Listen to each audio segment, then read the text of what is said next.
Namaskar, Dr. Meenu this side, back with yet another episode. I want to straight away dive into today's topic, which is why narcissists, despite being extremely abusive, manipulative, and controlling, exploitative, does not get exposed or caught. If you're liking my content, please hit like and subscribe button. It does something to the algorithm and YouTube ensures that it reaches out to maximum people, which of course helps me. Now, narcissistic personality disorder or NPD or narcissism, the wave of information started in Western countries in 1990s. A lot of terms were coined like narcissistic abuse, flying monkeys, grey rocking. A lot of terms were coined by several psychologists. And the information and awareness started picking up because the trend was rising in Western countries. It took several years to come towards the countries like India. And as yet, if you look deeply into it, I sit with a lot of people in social circle and only the information is limited to the term narcissism. So if you want to know exact traits of them, not many people know about it. They just know that some term called narcissism, but what exactly is the kind of traits they exhibit, how they abuse people, how they manipulate people, how they control people, there's not much of information. 3 years back, even I wouldn't have been knowing too much about narcissism when I was myself being abused through various cycles. So people like me and then several other people online, offline, through books, a lot of books are now being published, a lot of articles are being written. Even Harvard Business Review has published several articles on narcissistic leaders. In the past history, several leaders, Steve Jobs, Apple CEO, Donald Trump, a lot of leaders have been labeled as having high narcissistic traits. They have been studied as to how they may be looking very nice to the world, but how they crush the people who are immediately attached to them. They can be very abusive to people and they can exploit them very badly. I know it for sure. So people like me are trying to create more and more awareness about it, so that you cannot change anybody. Sometimes what happens is, being an empath, you think that you can change the abuser. You can make significant differences in their behavior. You can make them better because they have gone through some kind of abuses as a child. So there is a kind of empathy that some people carry. I know I used to carry something like that and used to think that I can make significant changes in the life of people. But no, you have to understand that whether you're an empath, you're a healer, whatever it is, as a general awareness that you can create towards the public, that you can do, but individually you cannot change narcissistic people. That lot of research over several years and decades has proven that changing narcissist is impossible. So I wouldn't want anybody to take a chance on their life and try changing somebody thinking that my love, affection and my goodness will change this person for the better. So the kind of awareness that I am trying to create is making people aware that you cannot change anybody, but you have to change yourself, because being too empathic and oversensitive can sometimes be dangerous for you. So you got to protect yourself. So when it comes to narcissistic personality disorder, the basic information that I would give here in this episode is, they are the people with inflated sense of self-worth. They carry and they live with entitlement, the feeling of entitlement and the assumption that I am above all. People are here to please me, and the only way I can make people work for me is by recruiting them and by ensuring that I manipulate and control them. Because this all happens because of lack of empathy, and usually because of lack of empathy, they can get into such abusive cycles that people around them may feel so confused, and especially the victims, the primary supplies, what we call them as. So primary supplies, they feel so confused and can get into such abusive cycles that it can damage their self-esteem, it can damage their self-worth, it can damage the self-love that they have. It can completely damage them in the long run, which people like us try to save you from. So in short, narcissist people can be very dangerous in terms of their behavior. You really don't know why you're defending to somebody. You feel that they are more powerful to you. You feel that they have no more knowledge to you. Let's accept that, yes, when somebody's heart chakra is closed, the mind is going to be overactive, and that is why they think, strategize, and they are lot intelligent as compared to others. But that does not mean that the intelligence can be transformed into wisdom. The wisdom is still lacking in them. So let's accept that they may have overactive brain, but that doesn't mean that they have overactive empathy or feelings or emotions towards people. Somehow the disorder itself is something which completely characterizes them as complete loss of empathy. So now, with such kind of confusing cycle that they create with their victims, the manipulation and the abuses that they hurl out on their victims, and especially in of course domestically also, romantically also, and in office atmosphere also, why rarely they get exposed or get caught? I know it very closely because I have not only researched well about it, read several articles, read several books, but also I could see that all those 8-9 narcissists who I was fused into professionally, personally, I could actually see that those cycles were being repeated, and whatever I read in the scholarly articles completely resonates with whatever I have gone through. So I know that every research points to the fact that the change is required in you. You cannot change them, one thing. So this question of why don't they get caught, I'll answer it from two perspectives. One is from the close perspective of people who are directly attached to narcissists, and another is from the broader perspective of how society, community, or the larger masses think about them and view them and perceive them.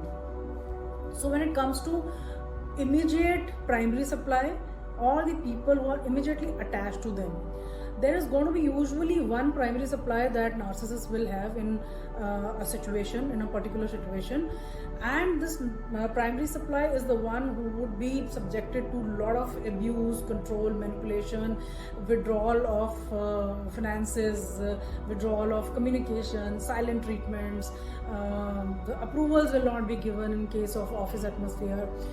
Now, why it becomes so difficult despite being in this cycle for the victim to actually come out in open and share anything about it? One thing, the victim, the phases of victimization doesn't start immediately. The narcissist as a pattern in all cycles will first lure the victim through a lot of admiration, adulation, putting him or her at a pedestal, admiring him with a lot of burst of love, affection, admiration. Now this creates a kind of dopamine effect in the victim's mind, something which he or she had never encountered all their life. It suddenly makes them feel important. It suddenly makes them feel special. It suddenly, of course they do have that empty cup in their heart which made them as a child feel invisible or unloved, and here there is somebody who's coming and giving them so much of appreciation that they get pulled into this kind of relationship. They get fused and kind of plugged into such kind of dynamic. Now that's where the interesting part is. Now somebody who's put you on a pedestal initially has been admiring you, giving you a lot of adulation, suddenly the person withdraws communication, withdraws money, or starts devaluing you. So it becomes difficult for the victim to find any difficulty or any problem with the narcissist. The victim usually ends up blaming himself or herself that I must have done something wrong that he is withdrawing. I must have not been able to come up to his expectation that he is suddenly giving me silent treatments. In fact, nobody calls it silent treatments. I know that ever since I can remember being in such kind of abusive cycles with various narcissists, I always thought that he or she is more emotional, and that is why feels bad and just gets into shell. They get into shell and they don't speak for so many days, months, weeks, or whatever it is, sometimes years also. So what happens is, first thing, the people who are closely attached to the narcissist are going to take the blame on themselves. One thing, the narcissist sees to it that he attaches himself with an empath, and empaths usually are those people who always try to put themselves in other shoes, and they always think from the point of view of others. They keep themselves secondary and others as primary. So when narcissist starts devaluing them, they usually give that benefit of doubt to narcissists that I must have done something wrong, because of which he is withdrawing. First thing, so understanding and accepting that I'm in an abusive cycle is a Herculean task for the people who get enmeshed into these kind of narcissistic dynamic relationship. Secondly, let's say after some time, after repeated cycles, 2 cycles, 3 cycles, 4 cycles, if it happens repeatedly, the empath or the primary supplier or the victim does realize that there's something which is awkward. When I'm around this person, I don't feel good, I don't feel appreciative. There's always like I'm walking on the eggshell. I have to defend myself. I have to keep giving explanation as to why I'm doing this, why I'm not doing that. So when the cellular structure shouts out loud that there's something wrong in this dynamic, if the victim tries to come out in open and share with people. Now here is the interesting part. While the love bombing stage with the victim is going on, the narcissist also ensures that he is simultaneously recruiting flying monkeys or enablers. Who are these flying monkeys?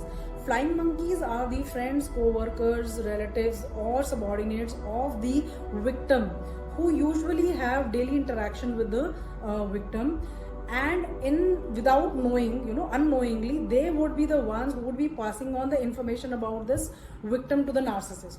So when the devaluing stage is coming and the victim wants to share with somebody is going to be these people around, and these somebody, without these enablers or these flying monkeys, without much of knowledge, they go and share things with narcissist. This alerts narcissist for his next step. So he's always 2 steps ahead of the victim. Before victim can think of exposing or talking about the narcissist has already planned his next 10 steps, because he already knows what is going on in the mind of the victim. That is the second thing. Third thing, even if, let's say, the victim now decides to come out in open and openly share with all these people that something is going wrong and he's not treating me well. Now again he gets into a cycle, a confusing cycle, because narcissist might be extracting and squeezing a lot of energy from the victim, but he is cunning enough, he's clever enough to be kind to these flying monkeys and enablers. So these enablers are the ones who are going to defend the narcissist and make the victim believe that the problem lies with you. The problem is not with narcissist, because he's not like that with us. He's nice with us. He is only bad with you because there is some problem with you. That is the second thing. Now, reaching higher, if you look at the bigger dynamic which I spoke about, society, community, or the so-called your bigger masses, what happens is narcissist lives for image, for creating an image. He lives and dies for his image. He has to protect that image. He knows in his heart of hearts, he knows that he is extremely cunning person who has disgust towards himself and towards people. All the disgust that he's showing towards people is because he hates himself from inside. He knows all that. So the image that he has to create for the public is going to be a very different one. How? He indulges into a lot of donations, he indulges into a lot of charity works, he indulges into a lot of spiritual work, going to temples, prayers, and making the larger public believe that he is into good work, that he has an image of being a nice, caring person. The facade is only known to the person who's closely associated or who's a primary supplier of the narcissist. The bigger community or the bigger masses are only seeing what he wants to show, the fake image. Now you would ask me, if he can be nice to others, the flying monkeys and the enablers and the bigger public, the masses, why he has to be bad to one or two supplies? Well, narcissist inside, from deep inside, is not good person. He cannot be good. It takes effort for narcissist to be good. He can only fake all these things. He can fake goodness. He cannot be originally good. He cannot think about how people think. He cannot think, when I hurt people, when I shout at people, when I confuse them, when I abuse them, how they feel. He does not know that. He cannot understand cause and effect. So, and as I said, he lives for image. So what happens is, all the niceness and goodness that he shows towards flying monkeys, enablers, and to the public, that takes away a lot of energy of narcissist. And he does not have the capability to produce his own energy. He's an empty shell from inside. He's absolutely empty from inside. He does not have any sense of self-worth. He does not have self-love. He's full of disgust about himself. From where does he get this supply of energy that he's been giving to outsiders? That's where comes the interesting dynamic. And this primary supply, he uses the primary supply to degrade, devalue, discard, abuse, so that he can plug in and extract as much energy as possible to be nice to outsiders. Else he would be bad towards everybody.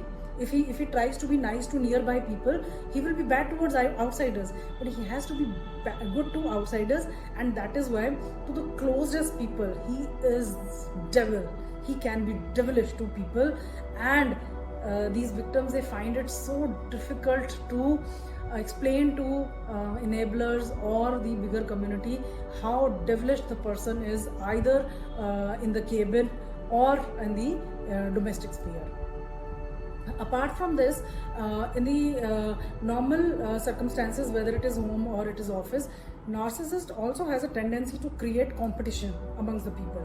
So if these enablers or flying monkeys, if they are giving support to narcissist, one of the reasons in office atmospheres is because everybody is craving for the attention. As I said, narcissists usually occupy authoritative positions. So because they are in authoritative positions, people, lot of flying monkeys and enablers, they crave for his attention, and because they're craving for his attention, there is a competition that he has created by running a smear campaign against the victim. So everybody who is people had seen initially that he was putting this victim at a high pedestal.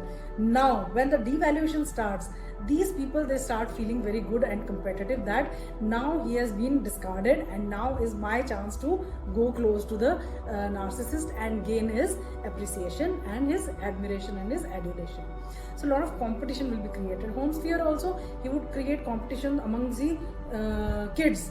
So there would be one golden child, there would be one scapegoat, he would snub one child, he would create competition, he would talk positive about one child, he would talk negative about the other child. So those kind of competitive spirits he create everywhere, whether it is home sphere or it is office atmosphere. So there is this competition. Last but not the least, because of which it is very difficult for the narcissist to be exposed or being caught, there is a terror which he creates to the nearest victim. I know about it because I have been terrorized for several years. In my office also, there was one lady boss who created that terror within the four walls. So they know that they feed on your fears.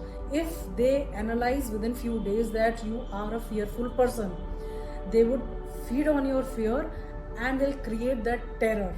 Home also, if you have somebody who's manipulating you or who has a high narcissistic trait, he or she will see to it that they create a terror in your mind that scares the victim of being open about the narcissist and his advocacies. So usually the kind of terror that they create prevents victim to come out in open and talk about narcissist. I hope this video gives a point-wise clarity on how and why, despite being so abusive and manipulative for years, the narcissist does not get exposed, because he's not doing it to the entire public. He picks up in every cycle, he picks up one or two supplies, he does that to them and then he moves on. Believe me, flying monkeys or enablers are the next target. If these people, they let's say quit the organization or walk away from the relationship, automatically enablers and the flying monkeys become the next target of narcissist. My request to everybody who's watching this is to be very careful when somebody is publicly snubbed or somebody is being arrogant to your co-worker or your friend or your peers. I think they need support and not gossips. They need helping hand, and you as a good human being must ensure that rather than becoming a part of that gossip circle or smear campaign or becoming a flying monkey, either stay away from such a dynamic or try to support the victim rather than becoming a part of this dirty dynamic. I hope to see you again. I want to share many traits of narcissistic disorder. In the next video, see you again. Namaste.